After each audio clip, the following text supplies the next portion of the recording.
At 6:58 a.m. on October 25, 1944, lookouts aboard USS Samuel B. Roberts spotted four Japanese battleships emerging 15 miles northwest as the destroyer escort steamed off Samar Island, Philippines. The Roberts displaced 1,745 tons with two 5-inch guns and a crew of 224 sailors who had been together for exactly 5 months and 27 days since commissioning. Leading the enemy formation was Yamato, the largest battleship ever built, displacing 72,000 tons with 9 18.1-inch guns that could fire shells weighing 3,200 pounds, 25 miles. Lieutenant Commander Robert Copeland picked up the intercom microphone and informed his crew of the situation. A large Japanese fleet had been contacted 15 miles away.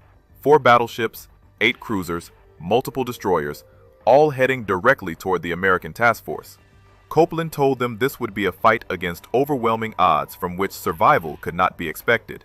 They would do what damage they could. The Japanese center force consisted of 23 warships, 4 battleships, 6 heavy cruisers, 2 light cruisers, 11 destroyers, total tonnage 200,000 tons. Opposing them were 6 American escort carriers designed to fight submarines, screened by 3 destroyers and 4 destroyer escorts, 7 small ships, total tonnage 25,000 tons. The Japanese outweighed them 8-1. Admiral William Halsey had taken every American battleship north overnight, chasing Japanese carriers. He left Taffy 3 alone off Samar. American intelligence reported the Japanese center force retreating after yesterday's air attacks. They weren't retreating. At 3 a.m. they had transited San Bernardino Strait undetected. Now they were here, closing at 30 knots. Escort carriers could make 18 knots maximum. They couldn't outrun battleships. In the Pacific War so far, 53 destroyer escorts had been commissioned. None had ever engaged enemy battleships. Doctrine called for screening convoys against submarines, not charging battleships. In the previous 3 months, Japanese naval forces had sunk 4 American escort carriers at the Battle of the Philippine Sea. Standard survival rate for carrier crews in surface actions was 40%. 1,200 sailors had died in those engagements. At 7:05 a.m., Admiral Clifton Sprague ordered his screen to attack. 3 destroyers turned toward the enemy: Johnston, Howell, Heerman. Behind them came 4 destroyer escorts. Roberts was last in line. They had minutes before Japanese guns opened fire. Will this tiny ship survive charging Yamato? Please like to honor their courage and subscribe for more. Back to Roberts. Below decks, Chief Engineer Lieutenant Lloyd Trowbridge heard Copeland's announcement over the intercom. Navy regulations limited the Roberts to 24 knots. Safety mechanisms prevented the boilers from exceeding design specifications. Trowbridge walked to the main control panel and started bypassing every safety system the Navy had installed. His crew watched. Nobody spoke. They understood. 24 knots would not be enough. At 7:16 a.m., Johnston opened fire first. Shells arced toward the Japanese fleet. The enemy returned fire immediately. 14-inch shells from battleship Congo. Water columns erupted 200 feet high. The destroyer disappeared into smoke. At 7:23 a.m., the Roberts turned toward the enemy. Copeland ordered flank speed. Trowbridge's modifications pushed the destroyer escort to 28 knots, 4 knots faster than design specifications. The ship vibrated. Metal groaned.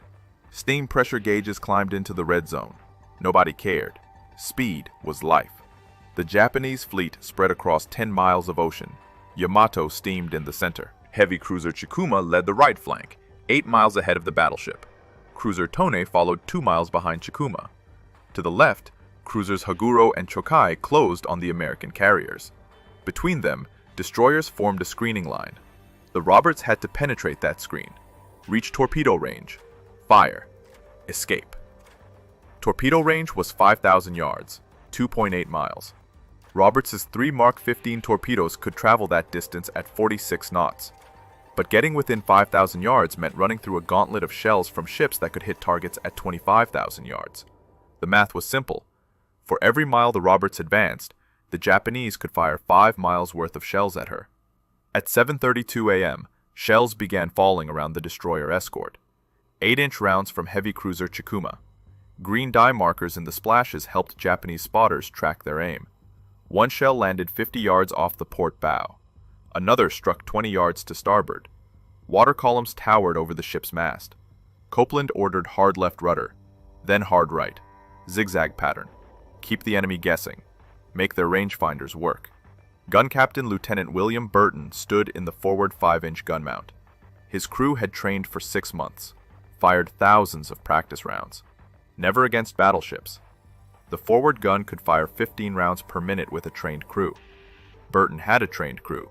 He also had 608 rounds of ammunition total, 304 per gun. At 15 rounds per minute, that gave him 20 minutes of continuous fire. If he didn't conserve ammunition, the Roberts would run dry before the battle ended. Burton's gun crew consisted of 10 men: loader, rammer, powderman, fuse setter, trainer, pointer, gun captain, 3 ammunition handlers. Average age, 22. 2 had never been in combat before today. The other 8 had fought submarine contacts. This was different. Submarines didn't shoot back with 14-inch guns. At 7:38 a.m., Copeland announced over the intercom they were closing for torpedo attack. The Roberts was 7,000 yards from Chikuma. Still too far. Copeland needed to close another 2,000 yards. 2 more minutes at 28 knots. 2 more minutes of shells falling around his ship. One direct hit from an 8-inch shell would penetrate the Roberts' thin hull plating, detonate inside, kill everyone in that compartment. The forward gun mount had 3/8-inch steel plating, designed to stop shrapnel, not 8-inch shells. If a shell hit the mount directly, all 10 men inside would die instantly. At 7:40 a.m., the Roberts crossed 5,000 yards from Chikuma, torpedo range. Copeland ordered the tubes fired. 3 Mark 15 torpedoes launched from the starboard side. White wakes traced across the water at 46 knots. Travel time to target approximately 2 minutes. The torpedoes ran hot, straight, and normal. The Roberts immediately reversed course. Hard left rudder, full speed away from the enemy. Disappear into the smokescreen before the Japanese could track her. Chikuma's lookouts spotted the torpedo wakes. The cruiser turned hard to port. Emergency maneuver. Her rudder went to maximum angle. 8,000 tons of warship heeled over. The first torpedo passed 50 yards ahead of her bow. The second missed the stern. The third ran underneath without detonating. Contact exploders on Mark 15 torpedoes had a 40% failure rate. The Roberts had just fired 3 duds, but Copeland had achieved something more valuable than a hit. Chikuma had turned away from the carriers, broken off her attack run. The heavy cruiser was now heading northwest, away from Taffy 3. She'd lost 5 minutes of pursuit time. 5 minutes the escort carriers could use to run south. 5 minutes closer to potential rescue from Admiral Halsey's fleet. At 7:45 a.m., the Roberts emerged from the smokescreen. Chikuma had completed her turn and resumed course toward the carriers. She was now 8,000 yards away, too far for another torpedo run. Copeland ordered Burton to open fire with the forward 5-inch gun. The gun mount rotated toward the target, elevated to maximum range. Fired. The first shell left the barrel at 2,600 feet per second. Flight time 12 seconds. The shell landed 400 yards short. Burton adjusted elevation. Fired again. This round landed 200 yards short. Third shot. Splashed near Chikuma's bow. Fourth shot. Hit. The shell struck Chikuma's forward superstructure. Penetrated. Detonated inside. Smoke poured from the impact point. Burton's crew settled into a rhythm. Load, ram, fire. Load, ram, fire. 15 rounds per minute. The gun barrel heated. Recoil mechanism cycled. Brass casings piled up inside the mount. After 5 minutes of continuous fire, Burton had expended 75 rounds, 5% of his total ammunition. He had hits on Chikuma. Couldn't tell how much damage. The cruiser was still firing back, still closing on the carriers. At 7:52 a.m., Chikuma shifted her fire from the carriers to the Roberts. 8-inch shells began landing close. Very close. One exploded 30 yards to port. Shrapnel peppered the Roberts' hull. Another landed 20 yards to starboard. Blast wave rocked the ship. A third shell hit the water 10 yards off the bow. The splash drenched the forward gun mount. Seawater poured through the gun ports. Burton's crew kept firing. Water sloshed around their feet. The gun mechanism was designed to work wet. Had to be. Destroyers operated in all weather, all sea states. The crew had trained in simulated flooding. This wasn't simulation. This was combat. and the Japanese were getting their range. At 8:03 a.m., Destroyer Johnston took a hit from battleship Congo. 14-inch shell, direct impact on her bridge. The explosion killed her executive officer and wounded her captain. Johnston's speed dropped to 17 knots. Steering control shifted to aft steering. The destroyer continued firing. 3 miles to the north, destroyer Howell engaged heavy cruiser Haguro. Howell had already taken multiple hits. Her forward gun mount was destroyed. Number 3 engine room flooded. She was making 15 knots on one engine. The Roberts was still intact, still making 28 knots, still firing at Chikuma, but ammunition was running low. After 18 minutes of continuous fire, Burton had expended 270 rounds from the forward gun. 90% of that mount's ammunition. He had 34 rounds remaining. At the current rate of fire, that gave him 2 minutes and 16 seconds before the forward gun ran dry. At 8:07 a.m., Copeland ordered Burton to shift fire to a new target. Heavy cruiser Tone had closed to 7,000 yards, closer than Chikuma, more dangerous. Tone mounted 8 8-inch guns. She was firing at escort carrier Gambier Bay. Shells were landing near the carrier, getting closer with each salvo. Burton traversed his gun mount to the new bearing, elevated for 7,000 yards, fired. The shell arced toward Tone, landed short, adjusted, fired again, hit. The shell struck Tone's number 2 turret, penetrated the armored face, detonated inside. The turret stopped rotating, stopped firing. Burton had just disabled 1/4 of the cruiser's main battery with a 5-inch gun that wasn't supposed to damage cruisers. At 8:10 a.m., Roberts' forward gun fired its last round. 304 rounds expended. The barrel was scorching hot. Metal glowed dull red. The recoil mechanism was starting to fail. Springs compressed beyond design limits. Oil smoking in the recuperator. Burton's crew had pushed the gun past every specification the Navy had established. Now they were done. The forward mount had no more ammunition. The aft gun mount under gunner's mate 3rd Class Paul Henry Carr still had ammunition. 325 rounds. Carr was 20 years old, from Chakotah, Oklahoma. He joined the Navy in May 1942, trained as a gunner at Great Lakes, assigned to the Roberts in April, 6 months ago. This was his first surface action. His gun crew consisted of 10 men, average age, 21. They'd been firing continuously since 7:45. 25 minutes, 324 rounds expended, 1 round remaining. At 8:15 a.m., the Roberts' luck ran out. 3 Japanese heavy cruisers had her bracketed, Chikuma to the north, Tone to the northeast, Haguro to the northwest. They were closing. 6,000 yards, 5,000, 4,000. The Roberts was running out of sea room, running out of smoke, running out of time. And she was about to take her first hit. At 8:20 a.m., an 8-inch shell from Chikuma struck the Roberts amidships, port side.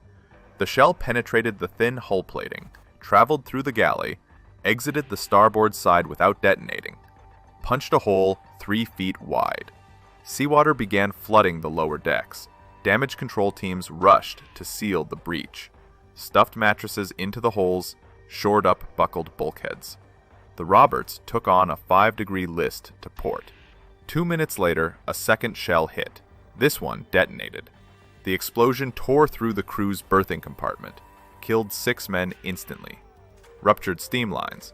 Superheated steam filled the passageway, scalded 4 more sailors. The Roberts' speed dropped to 24 knots, then 20. 1 boiler was offline.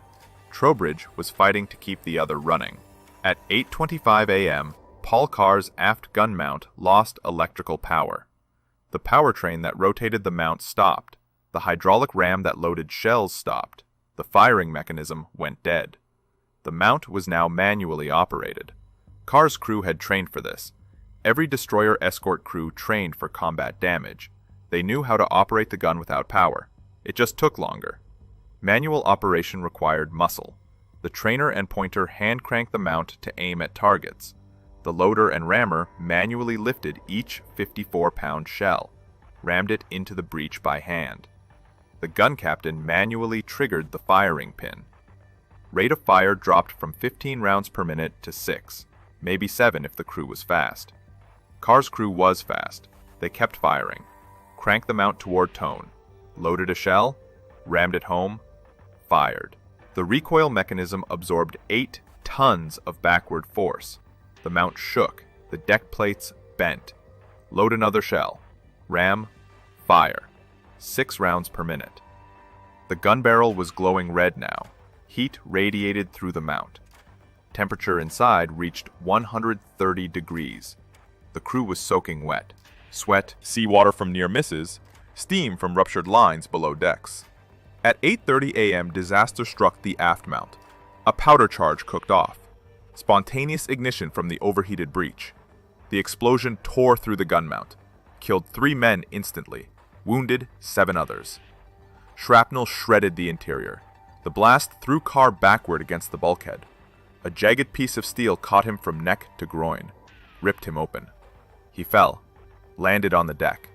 His intestines were exposed. He was dying. But Carr wasn't finished. He looked at the ammunition rack. 1 shell remained, the last round in the magazine.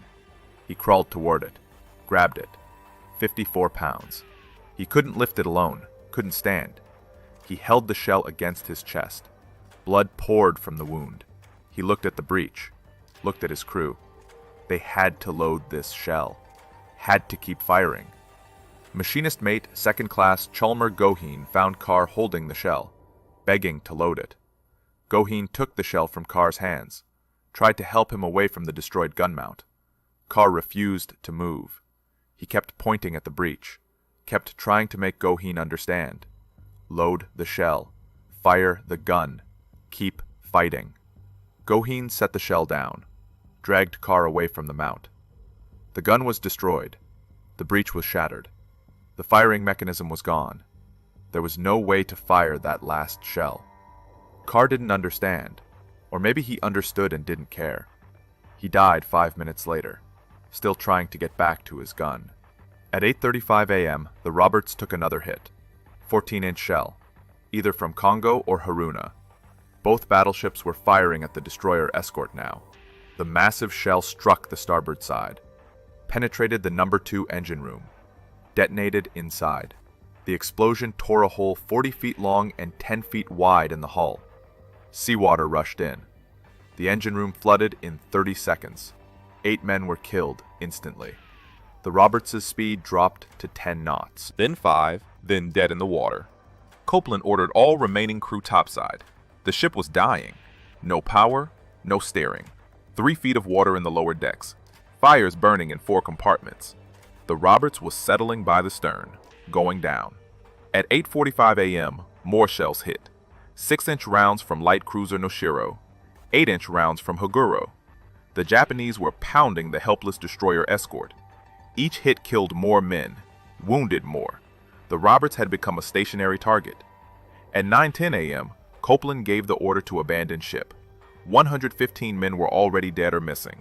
The remaining 109 sailors began going over the side. They had 3 inflatable life rafts. 2 had been destroyed by shellfire.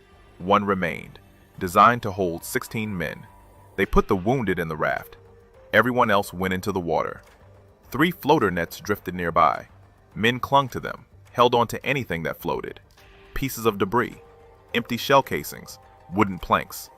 At 9:35 a.m., the Roberts rolled to port. Her bow rose out of the water, pointed at the sky. The stern was already underwater. She hung there for 10 seconds, then slipped beneath the surface. Stern first, the bow followed.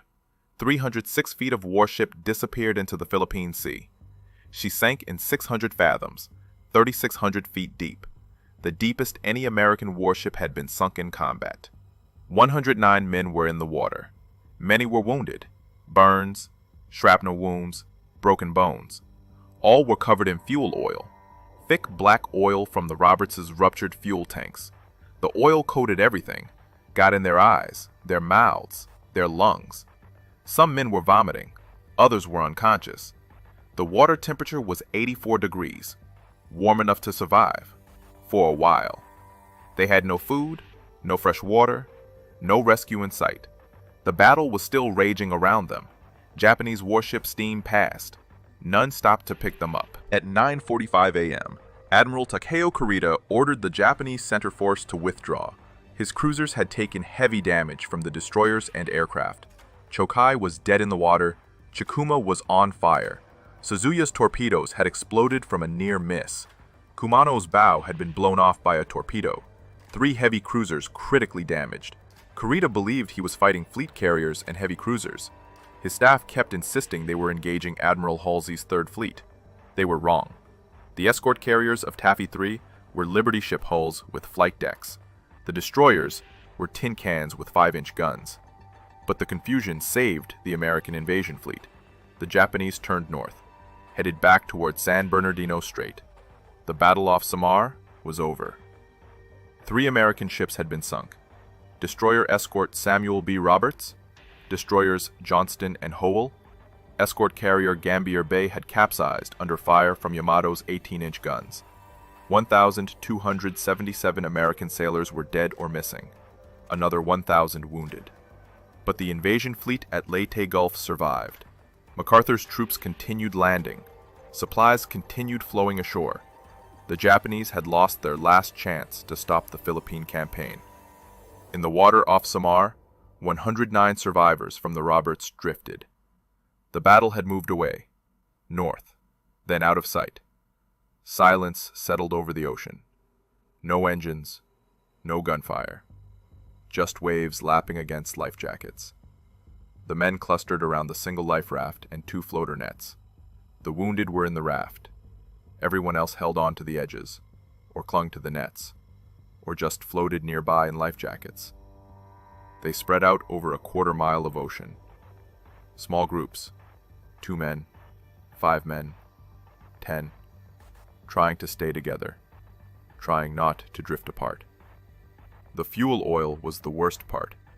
It coated their skin, their hair, their faces.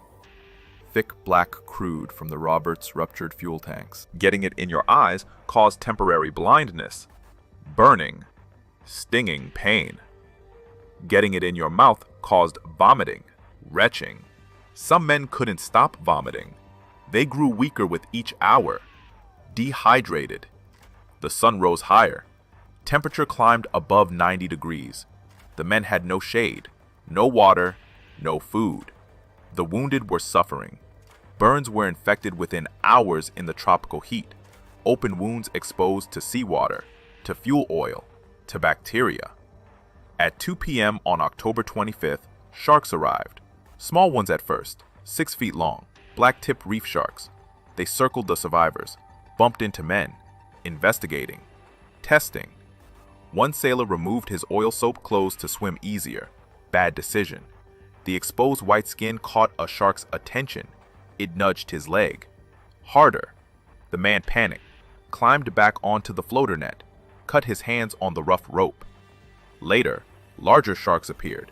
8 feet, 10 feet. Tiger sharks, bull sharks. They came closer, more aggressive, more interested. Survivors couldn't confirm if sharks killed anyone, but 2 men disappeared during the first night, just gone. The others heard splashing, thrashing water, then silence. Nobody wanted to think about what that meant. Night brought cold, relative cold. The water temperature dropped to 78 degrees. Not dangerous, but uncomfortable after 12 hours immersed. Men shivered. Hypothermia set in for the wounded, their core temperatures dropping. 3 more died during the first night. Wounds, shock, exposure. Their bodies were pushed away from the raft, drifted off into darkness, disappeared. October 26th brought more sun, more heat. Dehydration was critical now. Some men were hallucinating, seeing ships that weren't there, seeing land on the horizon, seeing rescue planes. Others were unconscious, lips cracked and bleeding, tongues swollen. 5 more died on the second day. Their bodies joined the others, drifting away into the Philippine Sea. Copeland kept his men together, kept them talking, kept them awake. Falling asleep meant death, meant slipping under the water, drowning. He organized the survivors into groups, assigned leaders, made them count off every hour. Anyone who didn't respond got checked, shaken awake, kept in the group. 14 men died over 3 days, but 95 survived because Copeland refused to let them give up. At 7:45 a.m. on October 27th, a patrol craft spotted the survivors. PC-1119 was escorting 5 landing craft infantry north of Samar. The lookouts saw something in the water: wreckage, bodies, then life jackets. The patrol craft approached cautiously. Japanese survivors were known to play dead, attack rescuers. The PC stopped 50 yards away, called out, asked who won the World Series. An American voice yelled back, "St. Louis Cardinals." The patrol craft moved in. Rescue took 4 hours. 95 men pulled from the water. 50 hours after the Roberts sank. Some couldn't walk, couldn't stand, had to be carried aboard. All were treated for dehydration, burns, wounds, infections, fuel oil poisoning. The most serious cases were transferred to hospital ship Comfort, sailed to Hollandia. The rest went to Leyte, then to San Francisco, aboard transport Lurline. They arrived December 4th, 3 weeks before Christmas. The battle off Samar became known as the greatest last stand in naval history. 7 small ships had turned back 23 warships, saved an entire invasion fleet, prevented a disaster that could have prolonged the Pacific War by months. Admiral Chester Nimitz called it the Navy's finest hour. Historian Samuel Eliot Morison wrote that no engagement in naval history showed more gallantry. The Roberts received the Presidential Unit Citation. Copeland received the Navy Cross. Paul Carr received the Silver Star posthumously. In 1985, the Navy commissioned guided missile frigate USS Carr, named for the gunner, who died holding his last shell. In 1982, frigate USS Copeland was commissioned, named for the captain who led his crew into impossible odds. In June 2022, explorer Victor Vescovo found the Roberts, 22,621 feet down, 4.3 miles, the deepest shipwreck ever discovered, deeper than Titanic. The wreck sits upright, bow separated from stern by impact, but recognizable. The aft gun mount where Carr died is still there, visible in the footage. Silent, waiting. The last survivor, Admiral Lenore, died March 20th, 2022, age 97, 3 months before they found his ship. That's the story of the destroyer Escort that fought like a battleship, the tiny ship that charged Yamato, the crew that refused to surrender even when survival was impossible.